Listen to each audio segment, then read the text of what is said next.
Manusia dalam kesamaan dan perbedaan. 1. Dasar manusia. Dasar manusia merupakan fitri yang terpancar dari dalam alam. Beberapa kebutuhan diantaranya kebutuhan fisiologis atau physiological needs, di mana kebutuhan ini yang paling mendasar untuk dipenuhi, yang termasuk ke dalam kebutuhan fisiologis yaitu makan, minum, tidur, dan bernapas. Selain itu, ada juga pemenuhan nutrisi, diantaranya pakaian, tempat tinggal, dan kehangatan.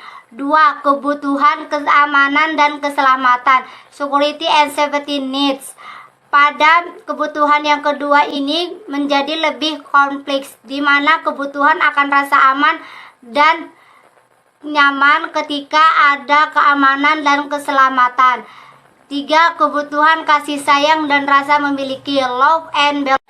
Dalam kebutuhan kasih sayang ini termasuk ke dalam persahabatan, keintiman, kepercayaan, penerimaan. Dan dalam kebutuhan ini manusia akan terlibat dalam pertemanan, hubungan romantis, keluarga, kelompok sosial, dan lainnya. Pentingnya manusia untuk merasa dicintai dan diterima oleh kalangan manusia lainnya untuk menghindari berbagai masalah seperti kesepian dan kecemasan. 4. Kebutuhan penghargaan, esteem needs. Pada kebutuhan ini manusia memiliki akan penghargaan dan rasa hormat. Kebutuhan akan harga diri ini memainkan peran yang lebih menonjol. 5. Kebutuhan aktualisasi diri, self-actualization needs. Kebutuhan aktualisasi diri berkaitan dengan keinginan untuk mewujudkan dan mengembangkan pada potensi diri secara pribadi. Adapun faktor-faktor yang mempengaruhi kebutuhan dasar manusia diantaranya faktor penyakit, hubungan keluarga, konsep diri, tahap perkembangan, struktur keluarga. 2. Kesamaan yang terdapat pada manusia. Pada dasarnya, manusia itu sama derajatnya. Yang membedakannya hanyalah seberapa tinggi kualitas takwanya, manfaatnya buat alam, buat hamba-hamba Tuhan yang kekurangan, perdamaian, keadilan, kesejahteraan, kemakmuran, dan lainnya. Seseorang selalu dimintai pertanggungjawabannya atas amal perbuatannya selama di dunia. Adapun kesamaan yang terdapat pada manusia, semua manusia berawal dari Tuhan, semua manusia diciptakan oleh Tuhan, tujuan penciptaannya adalah hanya untuk beribadah kepada Tuhan, semua manusia akan kembali kepada Tuhan, dan tiap-tiap manusia ada dalam penjagaan dan pengawasan Tuhan.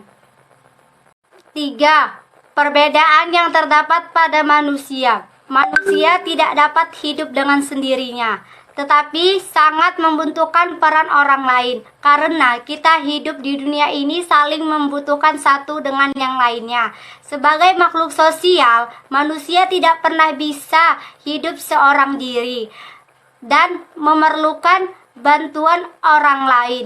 Manusia senantiasa melakukan kerjasama dengan orang lain yang membentuk pengelompokan sosial di antara sesama dalam mempertahankan hidup dan mengembangkan kehidupan.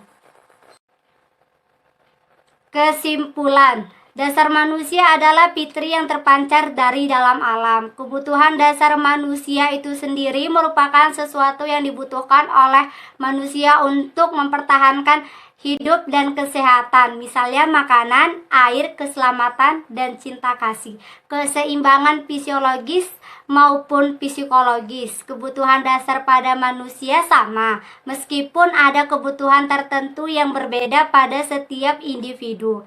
Semua manusia itu sama derajatnya, dan yang membedakannya adalah seberapa tinggi kualitas takwanya, manfaatnya buat alam, buat hamba-hamba Tuhan yang kekurangan, buat perdamaian, keadilan, kesejahteraan, dan kemakmuran, dan lainnya. Manusia tidak dapat hidup sendiri, tapi sangat membutuhkan peran orang lain, karena kita hidup di dunia ini saling membutuhkan satu dengan yang lainnya. Sebagai makhluk sosial, manusia tidak pernah bisa hidup dengan sendirinya. Dimanapun dan kapanpun manusia senantiasa memerlukan kerjasama dengan orang lain. Manusia membentuk pengelompokan sosial guna untuk mempertahankan hidup dan mengembangkan kehidupan.